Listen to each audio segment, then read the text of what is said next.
میں اسلاف کی زندگیوں سے اخلاص کے چند نمونے بتاتا ہوں. یہ اللہ والے صحابہ کرام، محدثین، تابعین کیسے اللہ کو خوش کرنے کے لیے وہ نمازیں پڑھتے تھے، روزے رکھتے تھے، صدقہ اور خیرات کرتے تھے، قرآن مجید کی تلاوت کرتے تھے. ایوب سختیانی ایک بڑے عظیم محدث ہیں. ان کے بارے میں آتا ہے کہ وہ رات میں تہجد کی نماز پڑھتے ہیں. اخلاص دیکھیے، جب صبح کا وقت، فجر کا وقت شروع ہونے کے قریب ہوتا تو تہجد ختم کر کے آ کر کے بستر پر لیٹ جاتے تھے تاکہ گھر والوں کو کسی کو یہ نہ پتا چلے کہ میں رات میں تہجد پڑھ رہا تھا. ریاکاری سے ڈرنے کے لیے رات بھر تہجد کی اگر نماز پڑھ رہے ہیں، صبح کے وقت، فجر کا وقت شروع ہونے سے پہلے آ کر کے بستر پر لیٹ جاتے کہ کسی کو یہ نہ معلوم ہو کہ میں تہجد کی نماز کے لیے اٹھا تھا. اور صدقہ اور خیرات کرنے میں ہمارے اسلاف کے اخلاص کے نمونے اگر آپ دیکھیں گے، علی بن حسین رحمۃ اللہ علیہ کے بارے میں آتا ہے کہ وہ راتوں میں مدینہ کی گلیوں میں غریبوں اور محتاجوں کے گھروں پر اپنے پیٹھ پر گیہوں کا آٹے کا تھیلا رکھ کر کے فقراء اور مساکین کے گھروں تک پہنچاتے تھے راتوں میں جا کر. اور تقریباً مدینے کے 100 ایسے گھرانے تھے جن کا راشن یہی پہنچایا کرتے تھے. اور یہ بات ان کو معلوم نہیں تھی کہ ہمارے گھر پر راشن دینے والا کون ہے.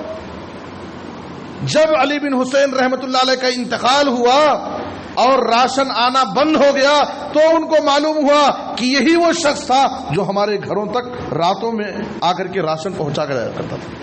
اور علی بن حسین کا جب ان کو غسل دیا جا رہا تھا ان کے انتقال کے بعد تو ان کی پیٹھ پر کالے نشانات تھے. تو جاننے والوں نے بتایا، لوگوں سے پوچھا گیا تو بتایا کہ یہ اپنی پیٹھ پر راتوں میں آٹے اور اناج اور غلے کے تھیلے پیٹھ پر لاد کر کے مدینہ کے غریبوں کے گھروں تک لے جا کر پہنچایا کرتے تھے، جس کی وجہ سے ان کی پیٹھ پر کالے سیاہ نشان پڑ گئے تھے. یہ اللہ والے تھے جو اللہ کی رضا کے لیے، اللہ کو خوش کرنے کے لیے بہت سارے کام کرتے تھے، دنیا والوں کو پتہ نہیں چلتا تھا. روزہ رکھتے تھے. داؤد بن ابی ہند رحمۃ اللہ علیہ کے بارے میں آتا ہے، صام داؤد بن ابی ہند 40 سنہ لا يعلم به اهل ولا احد. 40 سال نفلی روزہ داؤد بن ابی ہند رحمۃ اللہ علیہ رکھے، لیکن ان کے گھر والوں کو بھی نہیں پتا چلا، ان کے دوستوں کو بھی نہیں پتا چلا. کیسے؟ بازار میں ان کی دکان تھی، وہ توشہ لے کر کے، صبح کا توشہ لے کر کے وہ گھر سے نکلتے تھے اور راستے میں کسی غریب مسکین کو توشہ جو اپنا لے کر کے دکان میں کھانے کے لیے جاتے تھے وہ کسی غریب اور مسکین کو راستے میں دے دیتے تھے. واپس رات میں آتے تو اپنے گھر والوں کے ساتھ رات میں کھانا کھاتے تھے.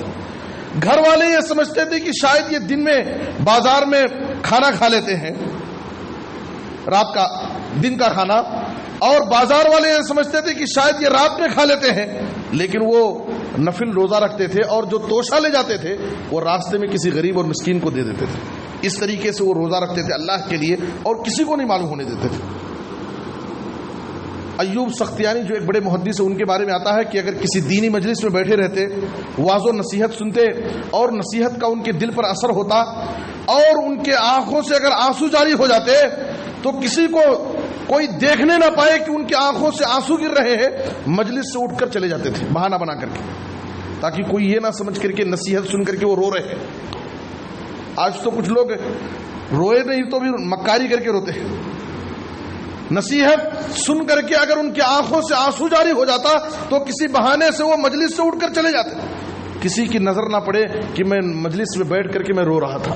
اور بسا اوقات اپنے عمامہ کو اپنے چہرے پر ڈال کر چھپا لیتے تھے یا کرچیف لے کر کے آنکھ کو پوچھنے لگتے اور کہتے ما اشد الزکام، کیا بہت زیادہ زکام ہو گیا، یعنی زکام کی وجہ سے میرے آنکھ سے آنسو گر رہے ہیں.